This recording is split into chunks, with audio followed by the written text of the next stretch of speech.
Right, let me know when you're ready with your hair. No, I'm ready. You're ready? Okay. We've been here for a week looking at this thing. Yeah.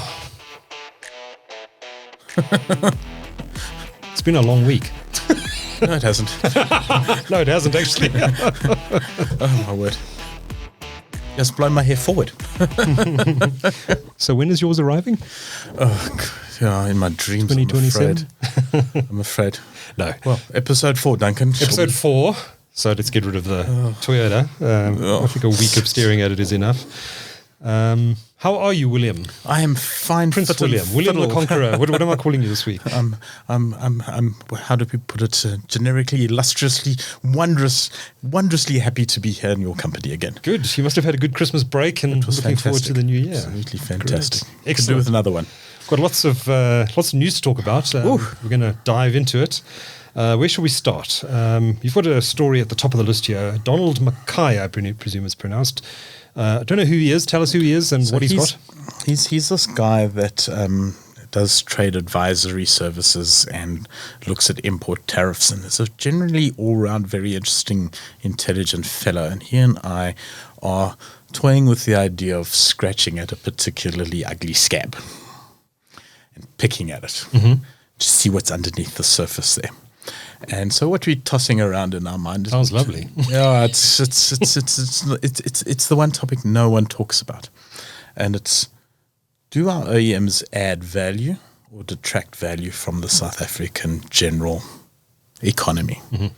And it goes around the fact that we pay an import duty on cars to protect and support our OEMs to ensure that we have an industry, and in turn they export a bunch of stuff generating revenue for the country and sell cars into the local market and create what's on the face of it a lot of jobs, well over 100,000, 115, 120,000. And the question has arisen in a number of discussions from a number of prominent economists, Dorothy Ritz being one of them, and our friend Dr. Frans Cronjes also mentioned it a couple of times. And I thought, well, let's just see what the numbers actually stack up like. It's extraordinarily complicated.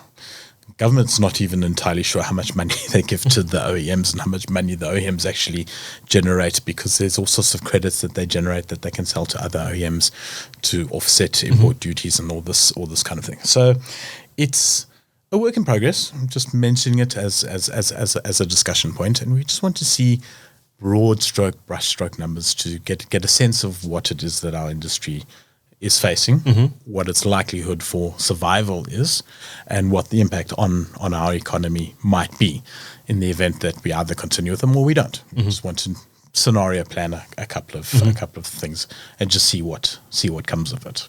Okay, fascinating to see those stats. It's a topic that no one really actually addresses in any meaningful detail. So we want to give it a little bit of attention and see what we find. If it starts to become too complicated and too complex, then we'll just leave it to Business Day and they can go away and do it. It does sound like you're taking on a lot. It'll be interesting to see what comes out. Yeah. Okay. Well, give us an update on a future episode. We shall do so. What's and Wheels. Maybe get Donald in to have a chat with us. Yeah. Interesting. Sounds good. Now, BAIC. I think that's how you pronounce it. Not BAIC. BAIC. BAIC. Yeah, I see. BAIC. They're a big Chinese player. Let's talk more about scratching scabs here, shall we? Because they've got a television ad for their B30, which they claim is made in South Africa, and that triggered me. Sort of. I'm not easily triggered. I'm one who's very sane, rational, calm, collected, never fly off the handle on anything. As viewers of this show know all too well. I'm a warm, giving, I'm just easy to get on type of guy. But, for a manufacturer to come and claim it's made in South Africa, it annoyed me, because it's a question of how do we define made? What does made mean? And it may mean different things to different people. So, for example, if you're Toyota, you go and you buy the metal from ArcelorMittal, Well, you used Case to. in point, you used to buy the metal from ArcelorMittal. You used to put it in your own machine. You used to stamp it on your own machine and put it onto your factory floor. You'd go to a local supplier for your wiring harness who's bought all the wires and put them all together, and so it's a local ecosystem of suppliers, and you'd bring in some stuff from overseas, and you'd form what they call a complete knockdown vehicle. So, is it 50% of everything that you've bought qualifies you to be made in South Africa, or is it 70%? What is that number? And across all the OEMs, it's going to differ. Toyota might use, 70%, and Mercedes might use 69.5%. So the question for me is, what does made in South Africa mean versus what BAIC are doing, which is assembled in South Africa, where they just import all the parts from China and screw it all together in the factory here locally and send it off. I'm not saying that they're not going to build into a full local supply of all the parts that they need, but for a Chinese manufacturer, I don't think that's likely. They've got too much invested in China. They can produce the stuff cheaper in China.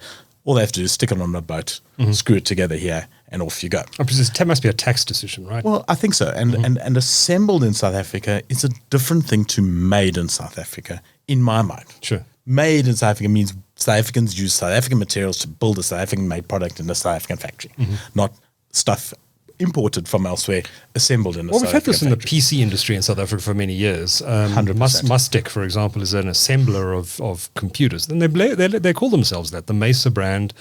They bring in all the components from Taiwan and China, and they put them together on their assembly line at their factory in Midrand. Exactly. So it's assembled here. But they call themselves an assembler, not a manufacturer. And I think that distinction needs to be made. So I'm disappointed by claiming made in South Africa when I think assembled is the appropriate terminology. Okay. Where are they assembling these vehicles? Do we know? This is down the factory in Quebec. Okay. Quebec, yeah. Okay. So it's just it's a small point, but I just think it's an important one that we need to distinguish between, especially if we're going into what do our OEMs actually contribute to our economy, how does it all work, and if we're going to get onto that particular soapbox, we need to be consistent in our approach. So how big is BAIC in South Africa? It's my little. No, that's not right. I think it should be assembled, not made. They don't sell massive quantities yet, but it's a case of I've seen quite a few of them on the road. They're the ones who put a factory in place. To what extent the factory's used is irrelevant, but they've made an investment. So kudos to them. It's I think we're going to see more of it because we know Chery are talking about doing the pre-feasibility or feasibility studies on building cars in South Africa. Again, assembling versus building. Time will tell. Probably a good point to chat about something we completely forgot to speak about in episode 3, and that was our interview with Steve Chang from BYD and what he said about building a BYD factory in South Africa. Short answer is it's not happening yet. No, and again, I think his approach was quite refreshing, quite honest, and it's kind of like, well, why would we? Because we can build a hell of a lot cheaper in China. Yeah. And the market is not big enough for us here. If the African market gets big enough, then we'll revisit the equation, which makes sense. It's absolutely, it's spot on, exactly the correct thinking. It's a case of understand where you are and understand that the South African market, specifically being 50% of the whole African market, is still tiny compared to global markets. Yeah, for sure. You sell 90 million cars a year, 600,000 in South Africa. Do the math. Yeah, for sure. Now, Zero Carbon Charge. These are the guys who are rolling out completely off-grid charging stations in South Africa. They built a demonstration site at Volman, near Volmaranstad in Northwest. I like the team behind this. They're a bunch of entrepreneurs who having a go at it in a difficult, challenging market where we have BYD breathing down their necks. I know you're a little bit skeptical about the opportunity here, but I think local entrepreneurs they deserve some support. As long as they make money, and they've got investment from I think it's DTIC to the tune of 45 million already for the further. Was it the DBSA or IDC? I forget which, but I think it might have been the IDC. Could have been bad of me to forget this. With more money, providing they do a second capital raise. I'm an entrepreneur myself. I'm all for it. My concern is whether it's going to be financially viable. My biggest concern with it is I think that they're early. So we're not seeing the numbers of EVs in place to support their business model yet. And my concern is if they do go and spend hundreds of millions rands building these things out, that cost of capital is going to eat them alive. You know, and they're not BYD. They're not BYD. They don't have that balance sheet. They're not BYD. They don't have that balance sheet, and they may find themselves running out of money at a rapid rate, because, you know, to make these things viable, you've got to have cars that use them on a regular basis. So it's from there that my skepticism stems. You know, as I say, I think they're early. I think you're right. I would. But better than late, right? I would carry on with the pilot. Yeah. You know, what they have done, typical South Africans, they've been thinking about this for some time. So they've got all their permitting, their sites already identified. I would shelve it. Put it on the shelf. Wait. And when you're ready, pop, and you just go. Because it's a case of these things are not years and years to put build together. Some strategic sites though along high traffic routes, which is what they're doing now. Wolmerandstad always seemed to me to be an odd one, because there's not a big volume of EVs on that route. I think certainly there's a case to be made for that. You know, so you can to extent build it and they will come type thing. But I think you know, possibly for these guys, the big opportunity really starts with commercial. I mean, that's where EV is starting to really gain some traction now. They've got all the tech, they've got all the infrastructure. They can go to a big trucking company and say, listen, guys, here it is, bang, off you go. And by the way, if you put it there, you can start to sell from the guys who are coming past, you know, the market they're currently targeting. So they get the big guys to bankroll their existing business. Mail me a check when you implement that, guys. So let's see. But good luck to them. Let's see how they're go. taking a risk. They're a bunch of entrepreneurs. They're putting their own money behind it. Well, not all their own money, but they've certainly have stumped up a lot of their own cash in the proof of concept, and they're building along the N3 with a station to go on the N1 as well. And these are high traffic routes, so one hopes that by the time they're ready, and our friends at Accenture are certainly backing them, and the proof of concept is really working well. So that's I went out to that site when it was launched, and it's impressive. It's nuts. It's impressive. It's big charging of batteries and the sun. You know, so maybe too many batteries, but you know, be that as it may, that'll come out in the wash.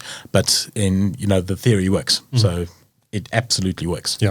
So let's see. So all strength to them. Probably a bit early, but as I said, better than being late if you want to win this market. Well, yeah, you know, it's a case of. But I'd be very worried about BYD if I were these guys. Yeah, I think that is something that probably might have to be addressed at some point in time. You know, sort of. You know, yeah. Okay.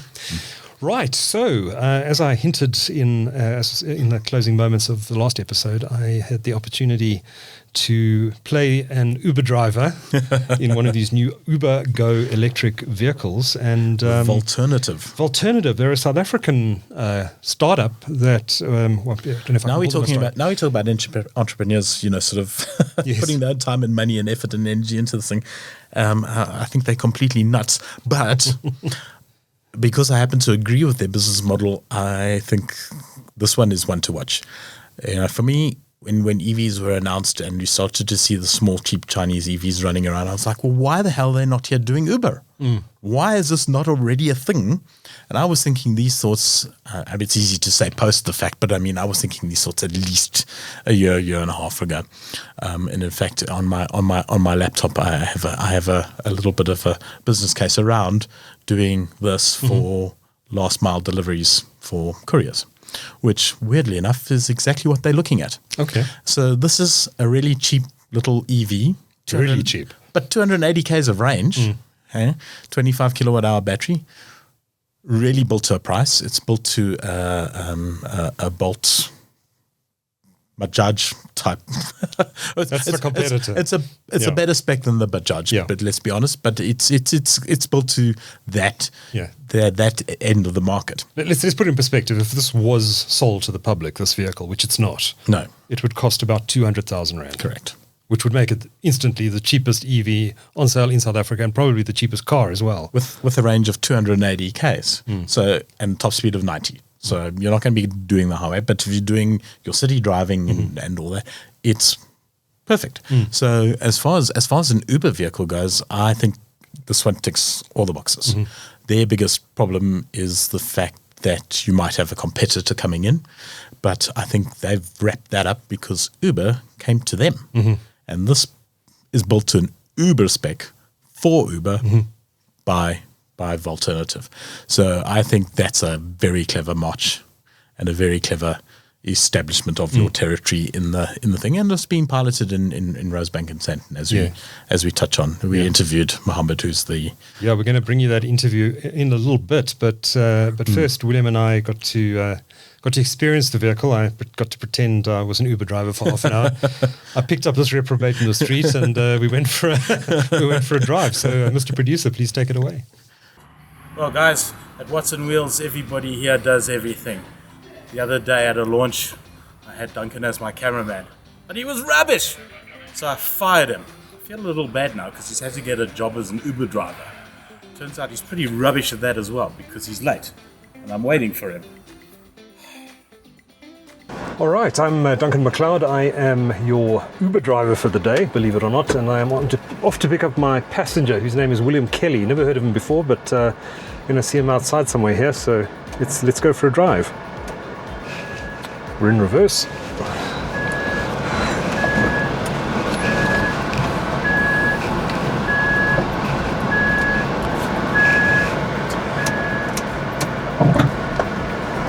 So there's a little knob where you change gears. It's an automatic, very basic feel to this, but car comes in at only 200,000 Rand roughly. So pretty impressive for the price, I'd say. Certainly the cheapest EV in the country, not that you can actually buy one of these. Right, William Kelly should be out here somewhere. Ah, there he is. There we go, let's pick him up.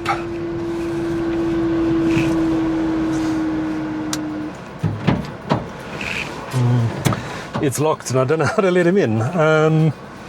Must be that one. No. There we go. Are you Duncan? I don't pick up any riffraff. You were rubbish as a cameraman, you're rubbish as an Uber driver. Right, we are in. Aren't you supposed to be in the back? No, I want to see everything that we've got going on in this car. It's tiny. So where am I taking you? I have shoes bigger than this car. I think you could take me around the block, Duncan. Let's see what this sucker can do.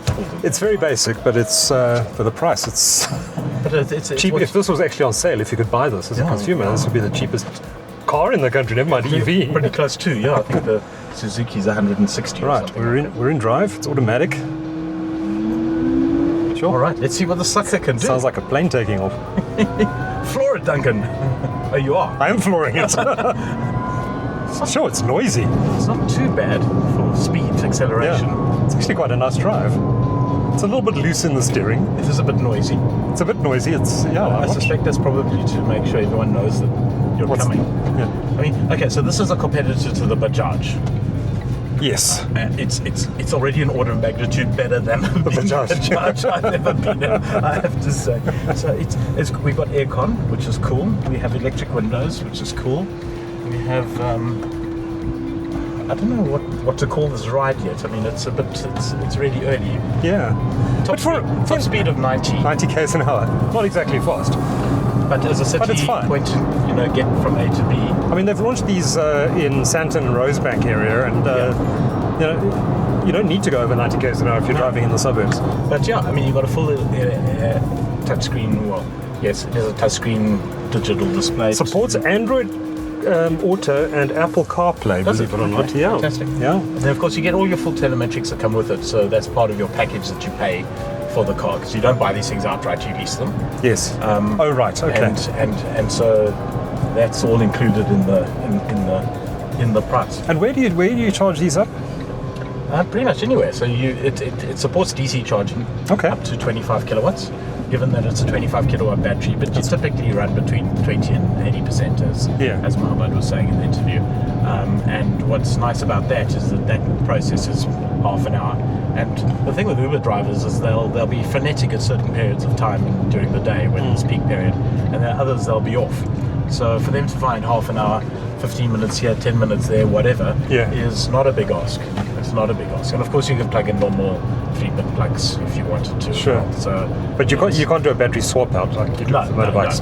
No. That's technology that might be coming, but currently fast charging is it. By the way, William, you better bloody well give me a 5-star rating for this one. I've just got to find you on the app. What is it? Duncan, not so good at cameraman, but better at Uber driver. I actually have got a lot of space here. I mean, I've got masses of legroom actually, more so than in the front. Of course, it's got a completely flat floor as well, which is typical of EVs. Oh wait, it has a sports mode. We seem to be in the sports mode. Wow. Not sure how to change that. That's a classic. It's 180 kilometers of range at 77% battery.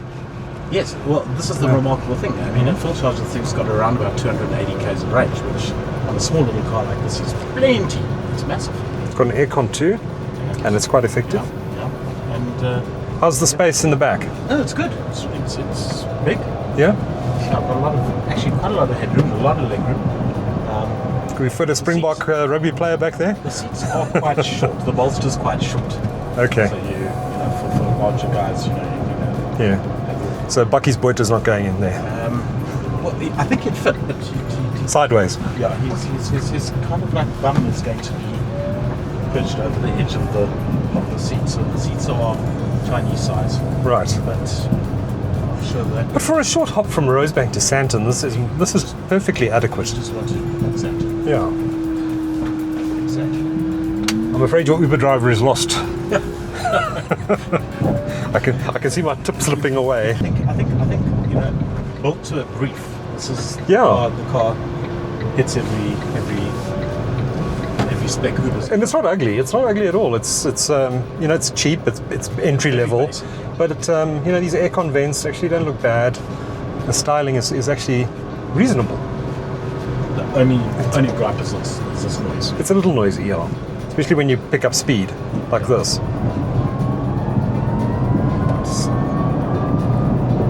It's acceptable performance. It's not dreadfully slow. It's fine for suburban traffic. Any final thoughts? That's what it says on the tip. And no frills, no fuss. Comfortable. Seats take a little bit of getting used to. I think, as I say, they could be a little bit further forward. Yeah. But they're comfortable, and I think Does the job. getting from A to B does the job. Yeah, at low cost, which is what most Uber riders want. So it is what it is. It's a cheap electric people mover. And it's noisy. I mean that's my biggest gripe with it. It's just a bit noisy, and we did establish why, because the sound deadening was taken out just to give the vehicle a few kilograms less, because it was on the limit of where it needs to be in terms of its classification as an on the road vehicle.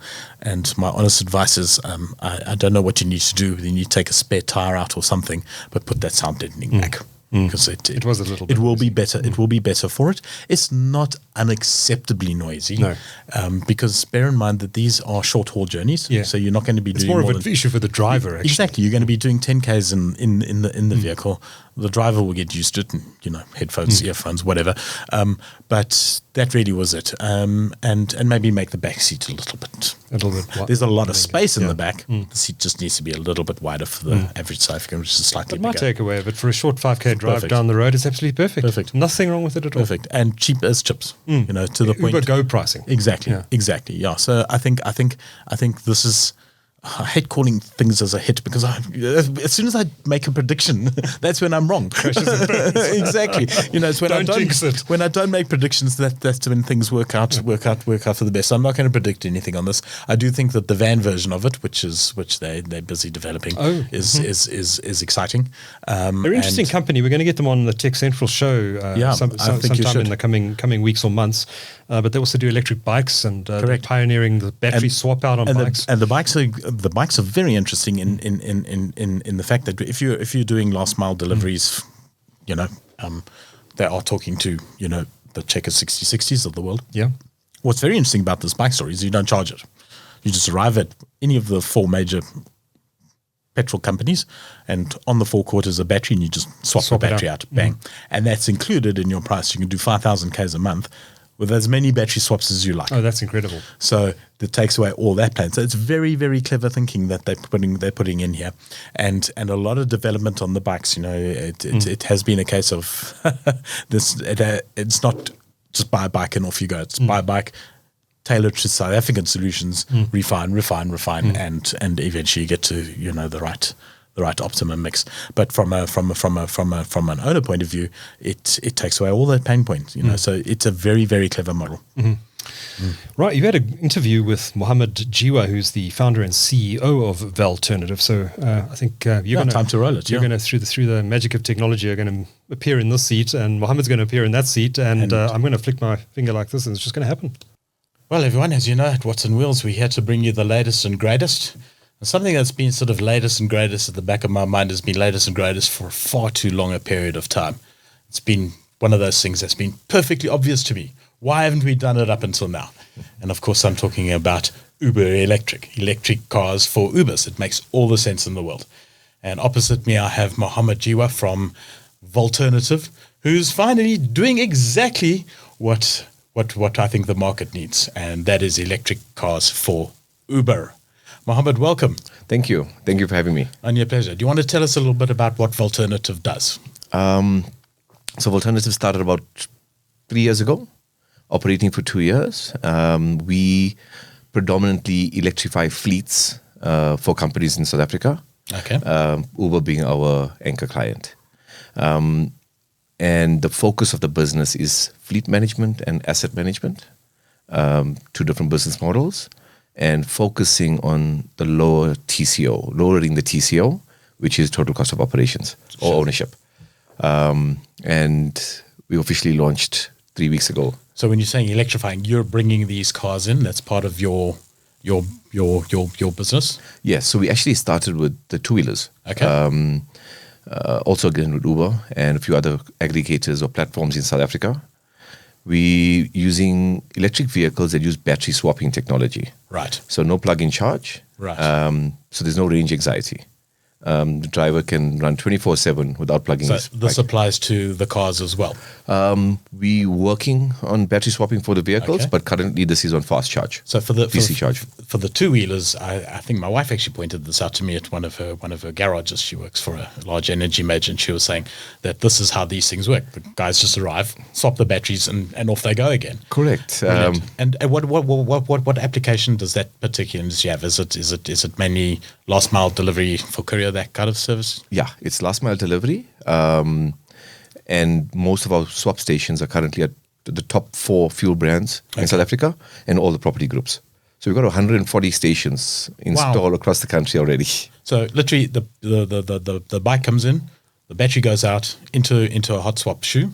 Yes. Charged battery goes in, and then the old battery gets charged up. Correct. Waiting for the the rider has our app installed on his phone, which shows him the routes to the nearest station and assigns him to the battery that he's removing. So battery goes in, where he scans the QR code first. Battery goes in, gets fresh set of batteries. When the batteries come out, it's assigned to him. So the track and trace of that battery is very well managed. Yeah. And then there's smart technology in the back of the system that gives the rider notifications on low battery warnings, nearest station available, full telematics. So just as a quick question, if, for example, he only swaps his battery with 20% left, does he pay for the 80% or does he pay for the full 100% swap of a battery? So our business model is very different. Understanding in South Africa, electrification is pretty new. Yeah. So we're actually very happy that we are part of the first movers in South Africa. And being the first mover, obviously there's a lot of challenges. And we needed to remove complete friction from this process. So other companies across the globe use billing per swap or per use. What we did was we took the total solution, rental, insurance, maintenance, everything that the rider would ever want to do or need and package it in a weekly cost to him. So he's got unlimited swaps up to 5,000 kilometers a month. Okay. So in other words, So it's zero friction. he does 5K kms a month. Yeah. Done, covered. 100%. If he does a bit more, he has to pay a little bit more. Correct. But then he's earning a lot more for doing Correct. it. Makes all the sense in the world. That's Yeah. clever. That's really clever. And the interesting point there is where the rider at the moment in South Africa, a lot of them rent their bikes, even if it's a petrol. If we include everything that they require, there's zero cash flow required for them on a daily basis. And that has been the transition for us to scale as fast as we have already. How many have you got up there? Just over 1,000 already. Wow. Yeah. 3 major cities up to Pretoria. So it started in Cape Town, then Durban, and from Johannesburg Central all the way to Pretoria. Please tell me one of your anchor clients is Checkers 6060. We're working on it. Okay.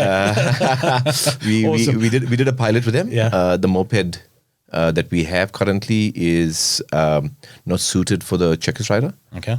We've developed a new vehicle which we'll be launching in February that is perfectly suited for Checkers. Wow. Yeah. So a lot of adaptation, innovation, and applying what you pick up as you go. Oh yeah. So It's a 2 challenging, years. difficult market. So you gotta keep up with technology. Yeah. And you gotta continuously advance and better your product. The 2 bikes we have in South Africa at the moment went through already 5 iterations of upgrades. The battery system that we're using is moving to a better system next year. Because as technology advances, if you do not keep up with it, you're going to get left behind. Yeah. Yeah. Let's talk about the more exciting thing, because in my world, it's very simple. 2 wheels bad, 4 wheels good. Okay. Yeah. Okay. It's just for all you superbike guys out there. Yeah.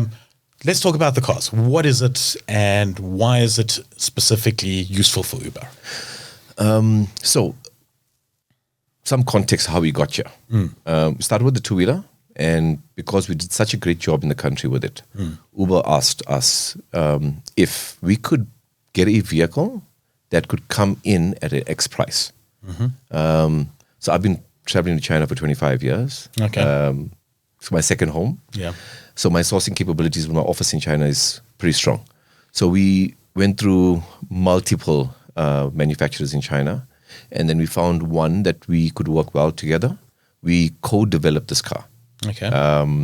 to get the pricing right, the range. So it's purpose built for Uber's low cost category, Yeah. which focuses on short trips, hyper local, but a lot of trips.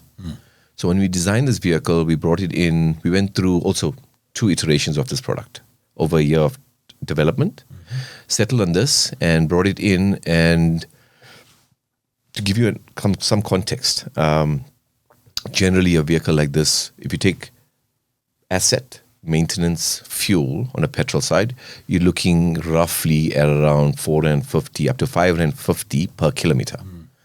We were able to get this down to about 350 a kilometer. Okay. So it's about a 35 to almost 40% saving for the driver in their back pocket. So let's just pull that into context a little bit. That's the total cost of ownership. So it's the capital cost, running costs, and obviously insurance and all the other stuff that goes with it. And energy. Because generally, when we look at EVs, we say that they are around about half the running cost in terms of your fuel cost. Yes. But when you factor in all the other costs, 3 Rand 50 or 5 Rand, that's a significant chunk. It's a big, massive saving, especially for the drivers. And like we continuously interviewing our drivers that are on the platform. And yesterday I just saw a video. One of the management team interviewed a guy, and he was just blown away. He says, "I just don't have to worry about fuel anymore." Yeah. So it's and that's the cost the drivers see every day, isn't it? Correct. They don't see the monthly repayments of the capital coming into it, but of course it's that pain of at the pain at the pump, as we call it. Correct. And what we don't realize, whether it's Uber or any other platform or any delivery guy, they need cash every day to fill fuel. Now, if you remove that hurdle and they're getting their money every week, then money lasts longer because it's a lump sum in their pocket every day, every week. So it changes the mindset of the driver. They're actually very happy, very excited about the opportunity. And most of the drivers are, like you, very excited to be a part of this revolution. Well, hopefully they get a bit more money in their back pocket as well. Yes. Okay. So what's the actual brand behind the manufacturer? Who's the manufacturer of this? So it's a company called Henry in China. Because we co-developed it, the model is actually a Valternative model. So if you look at the registration, it's a Henry Valternative vehicle. Okay. We will be getting into a next phase where the vehicle brand is Valternative. Okay. So Valternative is registered as a manufacturer, importer, and builder. Immediately, where do I service the thing? So we got 3 service centers, Durban, Joburg, Cape Town. Yeah. And we do everything internally at the moment. Yeah. Alignment, tires, panel beating, repairs, the whole shebang. We actually brought down 3 engineers from the factory to train the team here in South Africa. And so far, so good. Of course, as the fleet expands, so will that. Yeah. All right, so the obvious question. Yeah. What's the range? You're not going to believe it, but that small car gives a range of 280 kilometers. 280? Yep. Perfect for Uber. Exactly. I make a point of asking every Uber I get into, how many Ks a day do you do? Yeah. And it varies between 180 and 250. Correct. Generally. And that's the reason why we spec'd it to that thing. Very interesting note. It's the smallest car in the world with that range. You mentioned something about fast charging. So will it DC charge? Yes. So we actually, we're setting up our own DC chargers across the country. How big is the battery of this thing? 25 kilowatt. 25 kilowatts. Yeah. Okay. And maximum charge rate? 1C, so 25. Okay. So 1 hour we can have the whole thing charged. But because it's a fleet, and we also, I don't know if you're familiar, but the last 20%, the first 20%, it takes very long. Yeah. So as long as we keep the charging 20 to 80, 35 minutes, we can have the car back on the road. Yeah. Yeah. And that's during the downtimes when Uber's not at peak. Correct. Okay, so your piloting, as far as I understand, is sort of, as you say, hyper-local, so sort of Sandton, Rosebank, that neck of the woods. Yeah. Are you going to expand it to further? Because, I mean, if the car can do 280 Ks, why can't it just be more like a normal Uber range? So the top speed is 90 kilometers per hour. Yeah. So no highway driving. So limited highway driving. Yeah, limited highway. It can go on the freeway, but we don't encourage it. Yeah. But it's purposely and designed built for the short. Built. Yeah, the short trips. Where the gap is from taxi to office, taxi rank to office, office to office. People moving around the Sandton, Rosebank, Randburg, 4 ways, where we seeing the big amount of trips. Any interest from the courier companies? In fact, I've got 4. Interesting point. The exact same vehicle, what we did with the factory was seal off the back doors and put the tailgate, and we got a 450 kilo payload panel van. There's 8 of them in the country at the moment. We finished our testing. We're giving 4 courier companies vehicles to pilot now. This looks like it's going to be a massive opportunity. I think so. You know, it's again, total cost of ownership, correct, lower and more efficient and. And the courier companies don't want to have this in their book. So us providing the full lease, it suits them perfect. Ballpark price. I'm not going to hold you to it, but if I wanted to buy one from you, it's around the 200K mark, including my import duties, including everything, aircon, power steering, DC charging, full telematics, electric windows. Yes, that's not to the market. So that's the reason why we're not starting the product. Okay. As Valternative, we've taken a stance that the customer that really wants to own it might want to buy something different. By us providing a full lease, full maintenance lease, that's the customer we're targeting. And that's the business model that we're deploying in the country. So that's it, yeah. No problem. Some customers are pushing us to sell the vehicle. We're not ready yet. Well, you know, when they reach end of life, the second-hand market for these might be more robust than you think. Yeah, but we've got a repurposing, recycling program. Okay. That we are in development at the moment. So when these vehicles come, and the bikes and our batteries, when they come out of life, we've got a program that will extend the life on the batteries for another 7 to 8 years, and then there's a lot of recyclable materials here. Absolutely. In fact, the whole car can probably go for another 7-8 years as it is. So who knows? It's exciting times. Yeah. Mohamed, I can't wait to get inside it. In fact, I think that's the next thing we're going to do is jump into it and play around with it. I think this is a very exciting opportunity. Congratulations to you. Thank you. Look forward to seeing you prosper and go forward from success to success with this product. Thanks a lot. Very exciting. And I must also add one more thing, right? So we started with the 2-wheeler. We went to this 4-wheeler, and there is, I can't tell you now, but there's 2 new product lineups for mid next year. So anything. I suspect someone's trying to get another slot back on our show in a couple of months' time. Well, if you want me. You are most welcome. We definitely will have you. It's anything electric is our game. We'd love to hear about it. No, thank you. Consider it a I'm happy date. to be here. Yeah. Thank you very much, Mahomed. All right. Appreciate it. Thank you.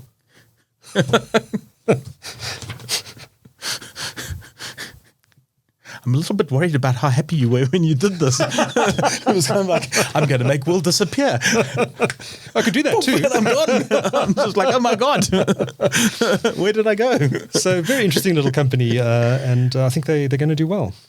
I hope so. This to me makes sense. You know, it absolutely makes sense.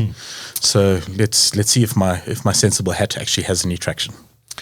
So we have 2 segments in this episode. Our cup now- runneth over. We're going from sensible to completely nonsensible. Opposite direction. You got to drive the Riddara bakkie. I did for a weekend eventually. This is South Africa's first fully electric 4x4 bakkie. Correct. Correct. Your thoughts? It's stupid fast. So we had first of all we had the Raptor as the fastest bakkie. Then that got dethroned by the Shark, and the Shark is going to get dethroned by is this it? thing. This is a good half a second quicker. Wow. They claim a full second. We'll see. Now, this is made by the same company that makes the Dongfeng. No, I'm getting No. confused. This is actually under the Geely banner. Oh, it's Geely, okay. This is Geely's pickup and this division. is brought in by Enviro Automotive. Correct. So What was the name of the cheaper model they did again? the Dongfeng box, they bring that in as well. It was the Yes, Dongfeng correct, box, yeah, yeah. correct. Yeah. So it's an interesting vehicle. So as far as pickup utilities go, that's actually what it is, a bakkie. It's stupid fast. It has one or two. Oh, my producer's telling me that I'm falling asleep here. I need to put Put the screen. picture up. Oh yeah. Thank you, Tedek. There we go. That's what it looks like. Okay. I think we just sit here and Let Tarek. yeah. Thanks for the direction. Carry on. we need a director. Duncan. Well, I see his arms waving out of the corner of my eye. So there it is. And really, it does everything reasonably well. There are one or two quirks that kick in, such as, when it starts to get a little bit flat on the battery, it tends to dial down the power. Okay. You apparently can ignore them in the menu, which I missed. I didn't get that right. So it's I just got slower and slower and slower as the battery got flatter and flatter and flatter. But I charged it from, I think it was down to about 13% to 80% in about 35 minutes at the 90 kilowatt charger. Okay. Perfectly acceptable. Put another 220 k's of range on the thing, and it's one of those cars that bakkies that you've got eco mode and you've got normal mode and you've got sport mode, and you'll never take it out of sport mode because that's just where you're happiest with it. And yes, I didn't get to drive it off road, unfortunately. Oh. It was just I just only had it for the weekend. Where did you take it? Just around Joburg? Yeah, Santon Jewelry. I wanted to test. And potholes, it deals with potholes is no problem at all. It's got quite fat tackies on it. Okay. You'll see it in the review. We did a review on it. But yeah, the difficulty I have is that it's just over R1 million. How many are they going to sell? Okay. So this it's is shark territory, slightly above well, shark you're territory. not going to get faster than a shark without paying the price. So you do need to cheaper than a certain Raptor. do need to cough up a bit and yeah, Raptors, yeah. But the thing with it is how many they really get to sell. So it's going to be a niche product, I think, as they start to build out their dealership networks, and maybe they'll start to get more.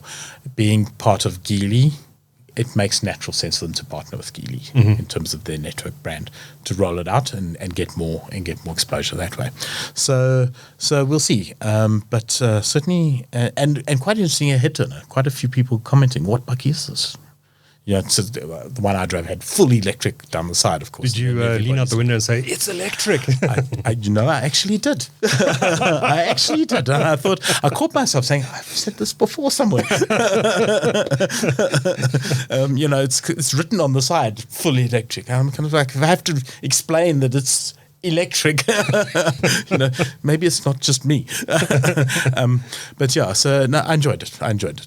Let's see how many there are. All right. Well, I haven't even seen this segment yet, so I'm looking forward to watching it let's have a watch. with everyone. And please take it away. Well, today you find me at the wheel of what is a very interesting vehicle, an electric 4x4 bakkie.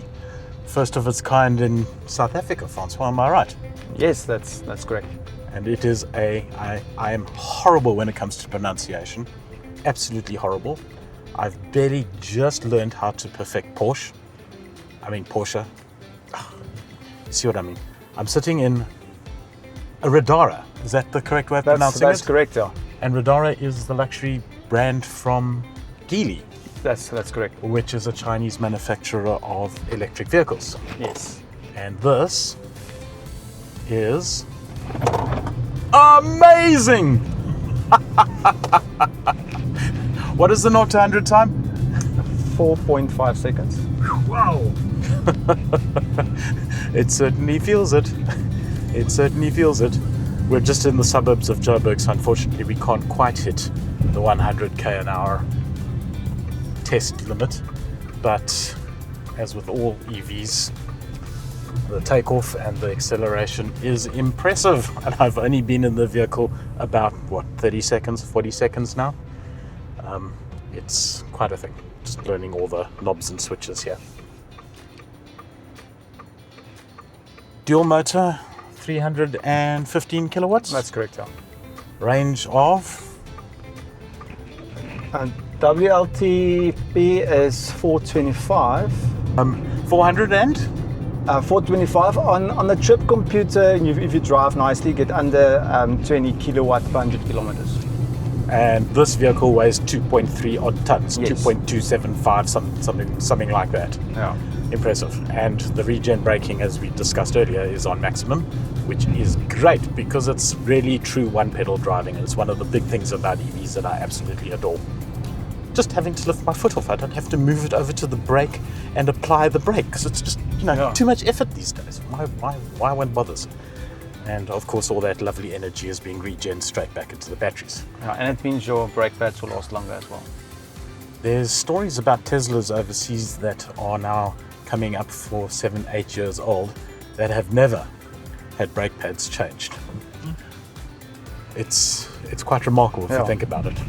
Yeah, but if you drive it in one pedal driving, you're using the motors to brake, so you're not using the brake pads then.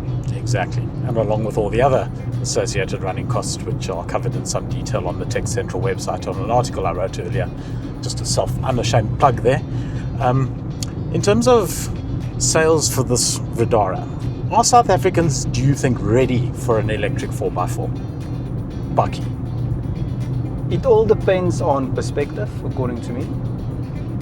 So, I mean, some of your double cab bakkies gives you 6 kilometers per liter of diesel. So it all depends on what you want to pay for a little bit of extra power. Yeah. And what you want to use it for. Let's just clarify, it's not just a little bit of extra power, it's a lot of extra power. 315 kilowatts. I think the only petrol powered version that comes close to that is the Raptor 290 odd. Yeah, and what will your running cost be per kilometer on that vehicle compared to this? I think in diesel or petrol alone, I beg your pardon, it doesn't use diesel. Petrol alone, it's going to be significant. So I guess that's where it is. Practical applications on these things. Now I know the Shark, for example, has challenges when it comes to its total weight because it's quite a heavy vehicle. And obviously I'm going straight there because that's a natural competitor to this, even though it's not a complete EV, and even though it's a ladder chassis body on, as opposed to this, which is it's a unibody vehicle. And the difference between ladder frame and unibody for our listeners is? It's got a structural battery pack and it's one complete unit. So there's no separate gap between the rear loading bin and the vehicle. And about 500 kilos lighter. Yeah, What's the sort of load capacity you can chuck on the back of this thing? 1 ton, And towing? 3 ton. Okay, 3 tons braked. Yes. That's not too bad. Are there any indications of what happens to your battery range when you're towing 3 tons? We haven't didn't have the chance yet to do that testing yet. You know, I like the fact that you said that as opposed to the Chinese say it is. It's important to us to test these things under South African conditions. And that is what we're busy doing now. 100%. 100%. I genuinely appreciate that, because far too many people go on manufacturer specs that turn out to be completely hopeless in terms of what they claim versus what's actually delivered. You know, in South Africa, I think our tons are heavier than other tons because we just seem to, we seem to be able to. I'm just going to go straight past this guy. See ya. Such old school technology. I mean, it's a turbo diesel and I disappeared. It was just goodbye. I don't understand why anyone would actually, on a like-for-like basis, even consider diesel anymore these days. But, that's just me. I am a buzzhead. But it comes back to perspective. Comes back to perspective. As I said, it comes back to, if you've got a lot of our customers is looking at these vehicles, they've gone full solar already. So they don't have an issue solar charge these vehicles. Talking about that, this has got VTL, hasn't it? It's got, yeah. Which is vehicle to load, dear Yes. valued and important viewer. And vehicle to load basically allows you to connect up to, 6 kilowatts? 6 kilowatt on this vehicle. So you can drive your entire house, literally, off this vehicle. Yes, 6 kilowatts is quite a lot. that's correct. So it makes itself a natural integration into off-grid applications where your solar charges your vehicle during the day, or charges your batteries, or charges both, and you can hop and switch between the energy sources as you need them. Yes. Makes all the sense in the world. So you can off-grid your house and off-grid your car. It sounds like new technology. So we haven't discussed the thorny issue of price, and I understand that you haven't formally released the pricing on this vehicle yet. We'll make our predictions of what we think it's going to cost maybe a bit later on. But Let's focus a bit on what your savings on running cost would be. significant, isn't it? What's the service interval in this vehicle? Every 10,000 kilometers is a safety check. Just checking all the systems. What does that entail? Basically, Wheels are still attached. yeah, and all the electrical parts are still fine. There's not any issues with any wiring. If anything got into the wiring harnesses, just normal safety check. Just a 101 point check, like you will do any safety check on. Take you an hour? Yeah. Cost you a couple $100. Yes. Where would that be done? Given that Enviro Automotive is relatively new and relatively small, if I may be so rude. We've partnered with Wilgen Holdings now. Okay. We've launched with them the DFSK brand officially in South Africa now. Yeah. And there's already 20 dealerships across the country. Bear with me. Oh!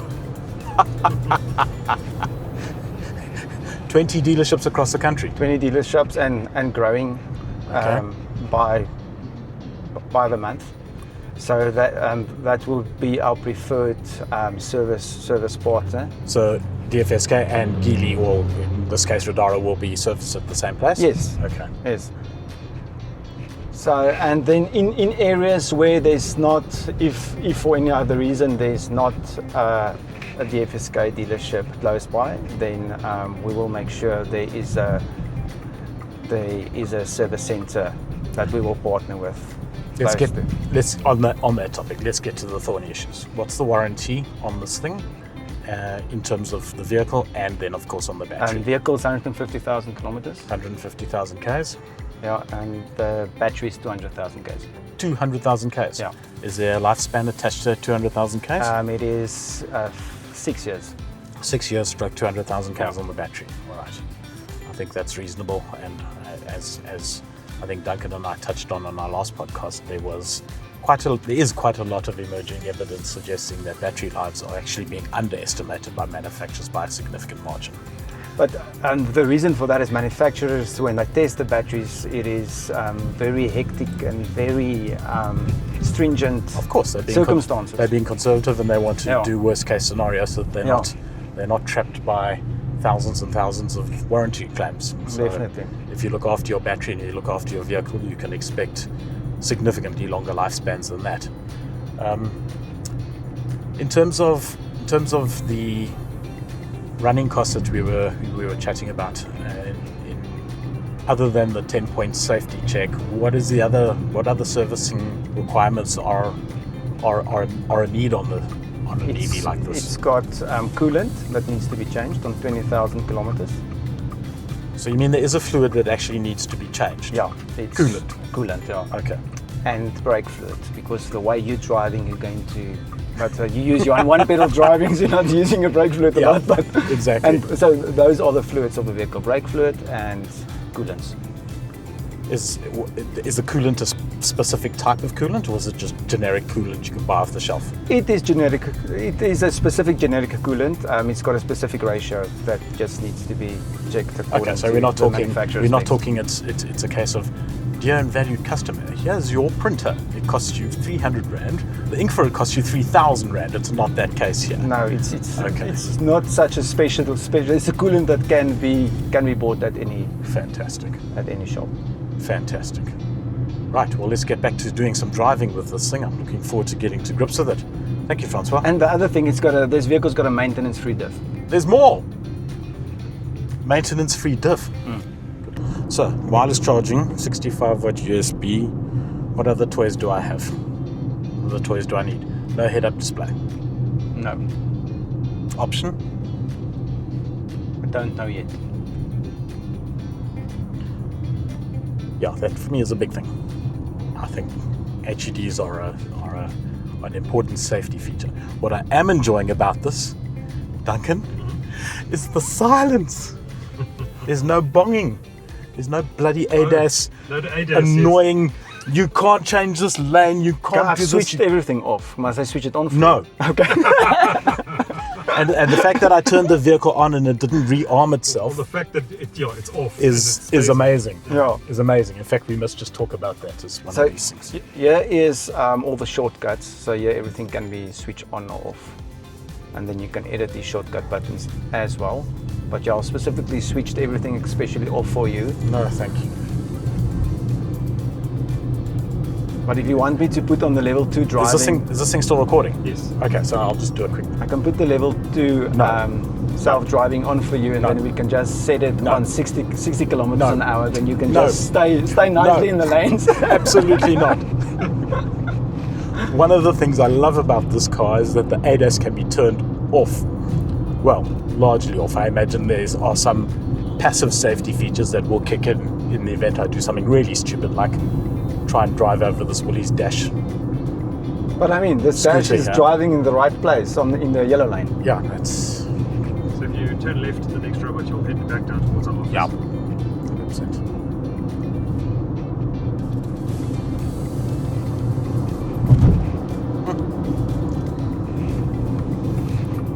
Pickup is nice. There's a little bit of more of a noise from the motors than I'm used to. Is that deliberate or is that just fact of life? That sounds like the. That's a train. pedestrian noise. Is that for the That's so that pedestrians? the Woolies dash that's driving 5 kilometers an hour can hear you. You're So you'll kidding. hear it goes away over 30 kilometers an hour. Then it's gone. Okay, so that's actually deliberate. Yeah.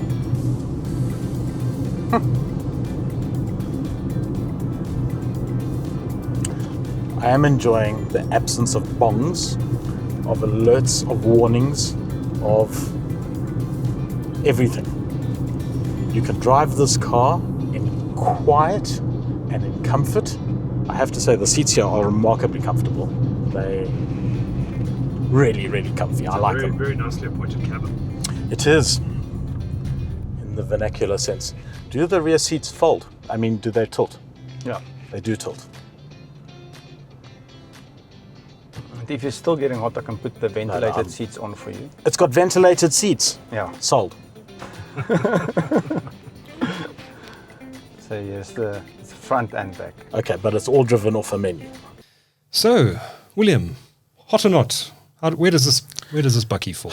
Look, it's got stupid speed. It's fully electric. It's got one or two quirks it needs to iron out, which is just pure software type stories. And yeah, I like driving it. It's a nice big double cab bakkie.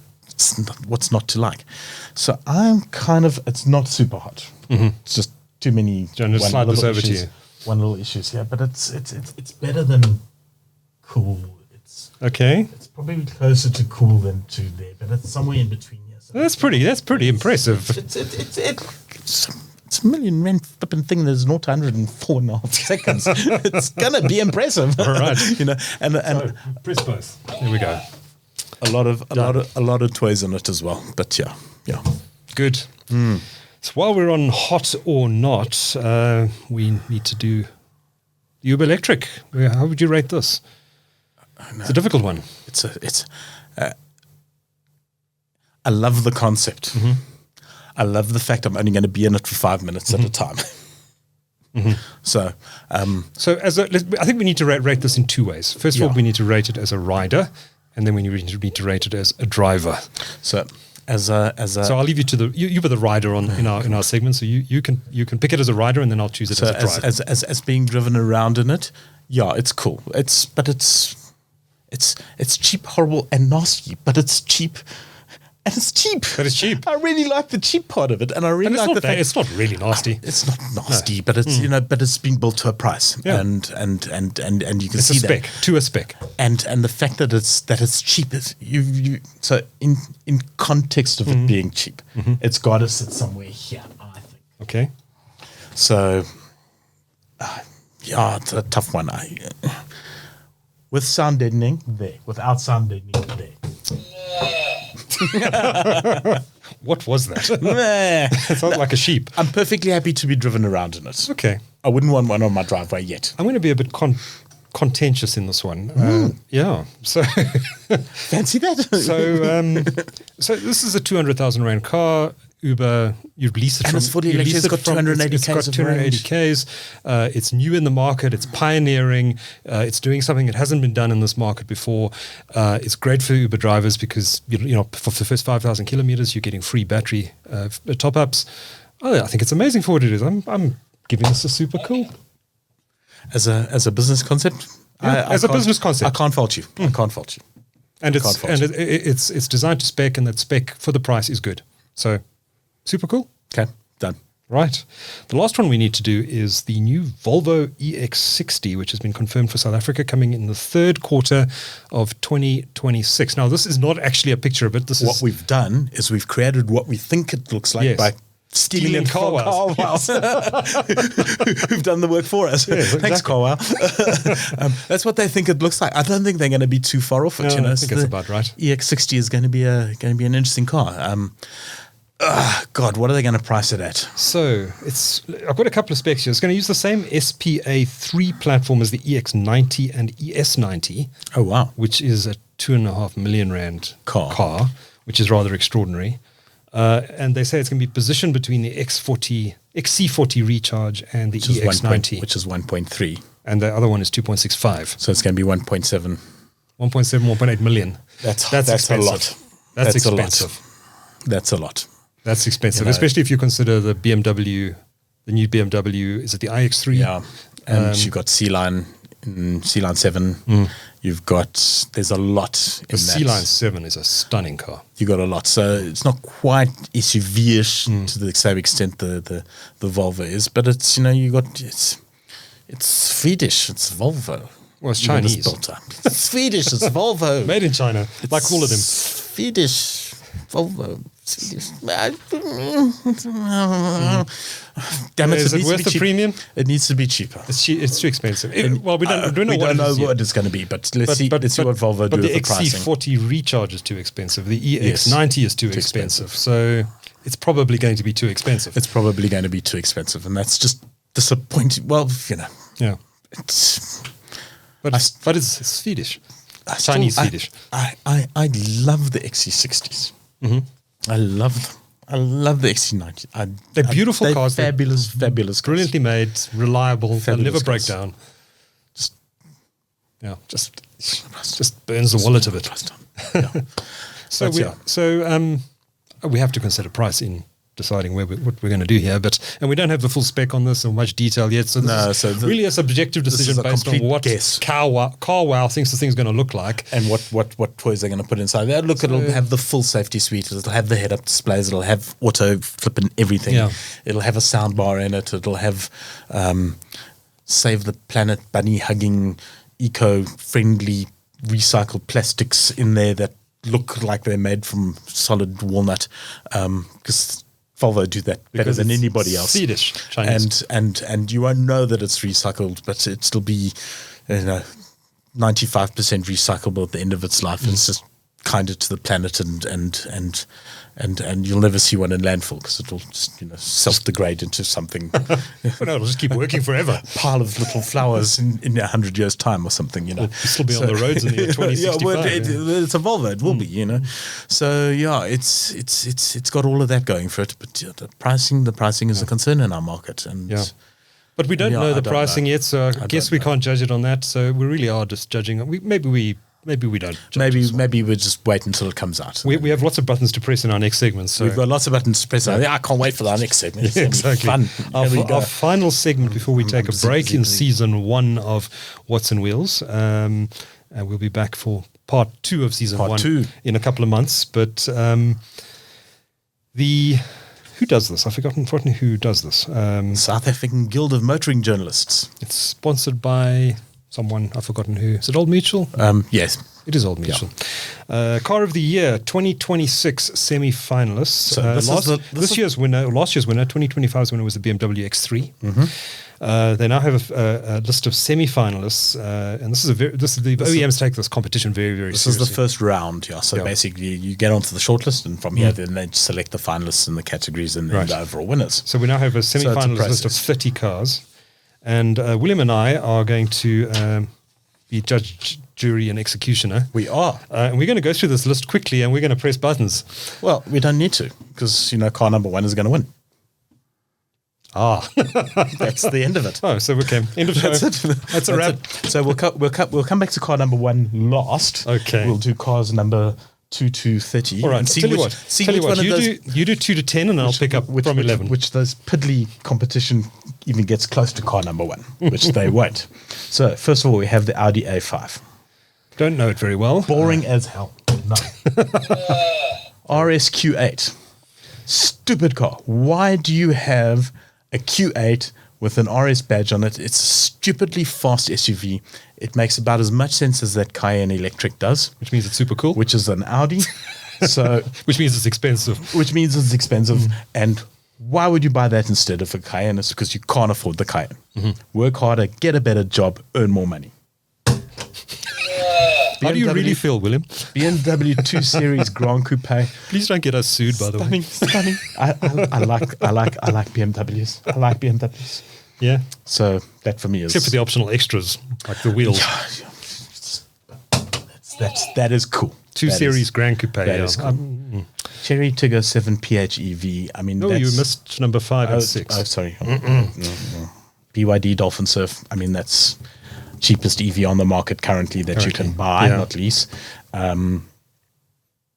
You've driven that. I've driven it at launch. Yeah. Haven't driven it around enough to know. Well, you have an advantage over me because I haven't even. I think this is a cool car. Yeah, I think this is a cool car, and it's really important for the EV market.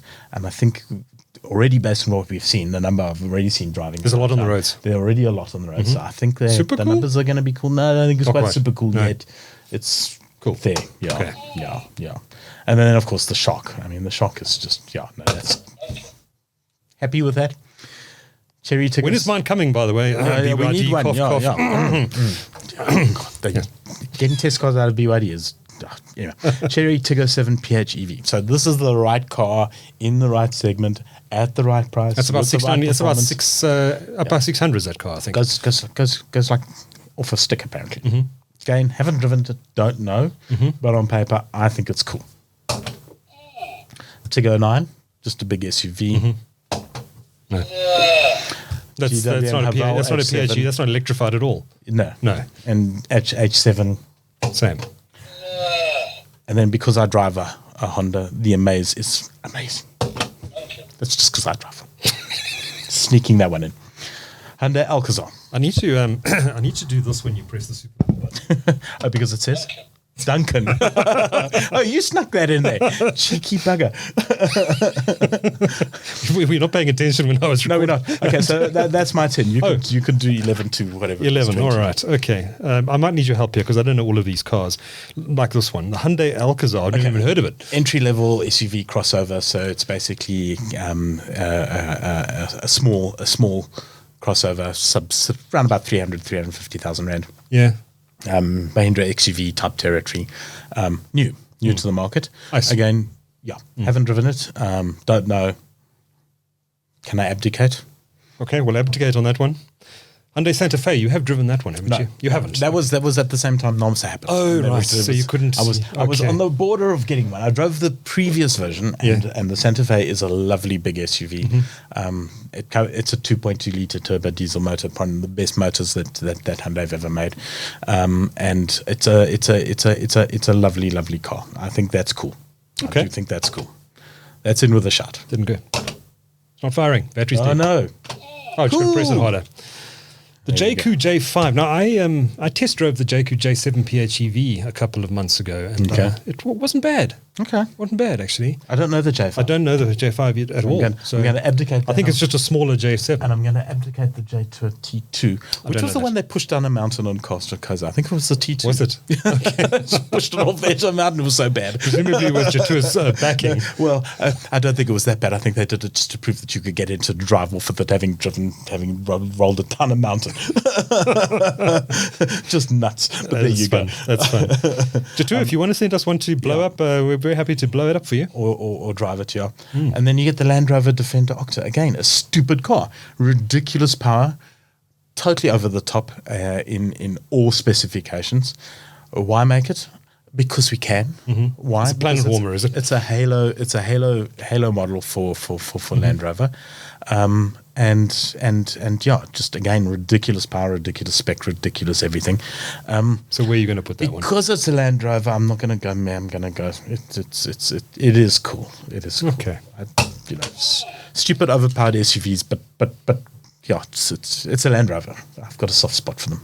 I know the next one, the Leap Motor C10 Reeve, which I have driven. And I was going to press the Mare button, but they've probably fixed the software. I think it's cool. Yeah. I think it's cool. It's bland, boring, and comes in It is colors bland and boring. Comes in colors of drab, but it's cool. It's the sort of car you buy with your head, not your heart. Exactly. Yeah, Exactly. Yeah, and which Exactly. means they'll probably sell bucket loads of them. Lexus GX. Drove that. Stunning. Yeah. Stunning. I mean, it's a Lexus. How many so- litres per 100? Lots. Lots. If you have to ask the price of how much fuel it uses, you can't afford the car. I think you've done a hot or not on this one already in the previous I episode. can't remember what I did, but I think it was bloody that. Cool. Yeah, no, I think it's Yeah. bloody cool. It's Okay. it's just the reason I think it's cool is because it's indestructible. It is indestructible, and Give it to the cars.co.za guys. I'm sure they'll push destroy that down. Like, the mountain will roll around the Lexus. This is what will happen,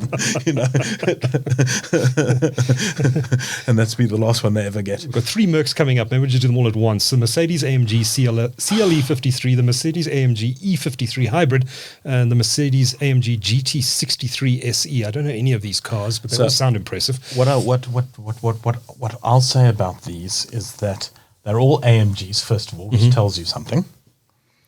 And the noticeable absence of a Porsche on this list relegates those 3 AMGs into where Porsche would have been. If there was a Porsche on here, that's what it is. So Mercedes are playing in the only space that they've got left to them. High performance, fuel powered Porsche territory. And they're banging up against the Porsche. And Porsche these brand. have always been nice cars. And they over a Porsche. I mean, the GT63 is redunculous. It's just that is a stupid. That is a cool car. The other two, Really? Okay. Do you want to do the rest of the list? MG Cyberster. Oh, I know where you're going with that one. Yeah, I mean, I've got. Even though it has no boot space. I have no option with that. I've owned I've owned tens of MGs. Oh yeah. You have two happy days in the life of an MG owner. The day you buy it, and then the day you rebuy it. 'Cause you never really sell them. They always go. I bought one car back 3 times. So Cyberster, super cool, super cool. I would say if you're buying it with your head, it's probably still cool. No, but it's stupid cool. It's just stupid fast, stupid cool. It's a 2-door thing with scissor doors. Just don't expect to put your luggage in the back. It's fantastic. It's fantastic. The ZS Pro. I'm sorry, no, just meh. I didn't even know the ZS Pro. What is it? It's entry level sort of. Oh. The HS is the better car. Okay. The Mini Aceman, it's kind of like the electric Mini. It's the milk delivery car. I drove it. It's surprisingly good fun to drive down. Briefly in overpriced though. Yeah, so it's between red and yellow, but it's blue. A Motor C7, you like that? I like the Emoto C9. I haven't driven the C7. The C9 is a stunning car. Okay. I'm sure the C7 is still luxurious, but just also, don't know it. But I'm sure it's a good car. But I think we'll abdicate on that one. Okay, so the Grandland I haven't driven. I have driven the Mocha, and being an Opel, it will be a fabulous car. Overpriced. Oh, so. That's where I think, but I haven't driven, so I'm going to. Is Opel still known as Vauxhall in the UK? Abdicate. Yes, I think so. Yeah. So I'm going to again sit on that fence and abdicate it. I don't know it at all. The Duster I have driven. The new Duster is that's a popular car. Is a different kettle of fish. And you know, Renault have got a reputation for building really cheap, horrible, and nasty cars in every sense of the word. And if you've ever driven a Quid as a rental car, you will agree with me that actually slicing your we can't talk about self-mutilation on the show, but you would want to rather than get back into the Quid. It is a terrible thing. It really is cheap. It really is horrible. It really is nasty. But the Duster, on the other hand, is a new generation of Renaults that I think has built on their reputation that the Duster is actually the one to buy. It's still cheap, but it's not horrible and nasty. It's built to a price, but it has decent quality and decent longevity built into it. So again, I haven't driven the Renault Duster, but I am inclined to give it a bit of a cool thing. Yeah. Okay. And then the Suzuki Desire, you know, that's just because Toyota don't have a car in here today. They don't. Surprisingly. And yeah, it's I don't want to say it leaves much to desire, but they're better Suzukis. I don't know why the new Swift's not here. Oh, okay. That would be a far better car. I mean, they sell those by the pantload, and I've seen millions of them on the road already. And I think they're uglier than the old one, but they're selling like mad cakes. So I'm sitting on the fence with the design. Last 3 on this list. Okay, Volvo Golf 1.4 TSI. Oh, for God's sake, They sell millions of them. It's a Golf 1.4 TSI. What's there to get excited about? Nothing. It's like. No, that's a meh. But they'll still sell millions of them. The Tyrone, on the other hand, is the new VW, which again, know nothing about, haven't driven. Know nothing about it either. But it's new, built on the Polo platform, and I hope that it's finally going to replace Polo in exports, because Polo is shooting the lights out in exports, 11,000 last month. So that's an exciting car for VW. I think it's an important car for VW. It needs to do well. So I suspect that they are throwing the kitchen sink at it and making sure it's as good as it can be. Because I think that's their next generation of cars to run that. I'll look out for that factory one. going. But again, haven't driven it, so I'm going to sit on the fence on that. And then the EX90 I have driven. That is a stunning, super cool car. Just too expensive. Yeah, 2.6 million. It won't win. So we get to the winner. The winner. Car of the year this year. We need a Vuvuzela or something in here. Is without any doubt. I'll beat the table. With everything on here, even with the price, Alfa Romeo Junior. Done. That's your pick. Done. That should win it. If that does not win, there's a travesty of justice that will have taken place. I was going to ask you who you think will win this. Who do you think should win it, and who do you think will win it? No, it's the same car. Same car. Same car. And That should win. if money was no object, you could buy any of these. Ooh, God. Which one would you buy? You know, if money is no object, ooh, you're gonna hate me. Well, it has to be the GT63. I mean, Yeah, I'll probably go there too. Why wouldn't you? Yeah, exactly. It's yeah. Yeah. But I have to say, I'm tempted. Oh, the EX90. Yeah, I'd look seriously at that. It is a lovely. It's just too expensive, but it's a lovely. It's a lovely, sensible car. Yeah. You feel. Yeah. You just feel like $1 million in it. It's just does everything well. Yeah, yeah. And then the Lexus. I did like it. You would have to give me the difference in price between this and this on a fuel card. Then it's then we there. I think I don't know who's going to win. I think there's a chance the Shark 6 might do quite well. I think the Shark 6 might do very well. It's shaken up that I segment. think it might do very well. It's shaken up the bakkie segment, and there are a lot of them on the road now. Yeah, it's. I mean, these lists are always wide open. They're judged generally by upwards of, I think, 24 odd judges, Right. Who are all very experienced, accredited motoring journalists, Yeah, well unlike us. respected in the preference, don't have opinions of their own. I'm sure. No, okay, of course they have the opinions of their own. Unlike but us. It's very much a case of the right car will win, but Does the right car always win in this competition? well, there have been years where that's been up for debate. There always will be controversy, Which is the fun of these things. which is the right? fun of these things. But I really hope that Alpha does well. It deserves to. It deserves to. I just hope enough journalists have had an opportunity to drive it because it is so new. We'll see.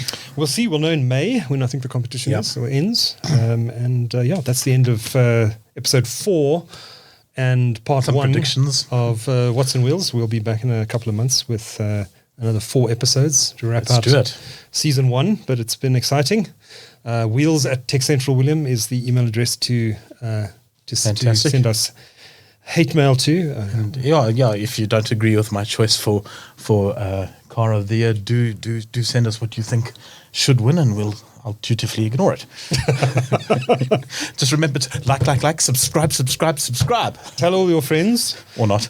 And what else do we need to say before we wrap up this? No, that's it. We'll That's see. it. We'll see you on the flip side of the next. We'll see you in a couple of months. Thanks Next for watching seasons. What's in Wheels, and I'm Duncan McLeod. That is Prince William. you. Until next time.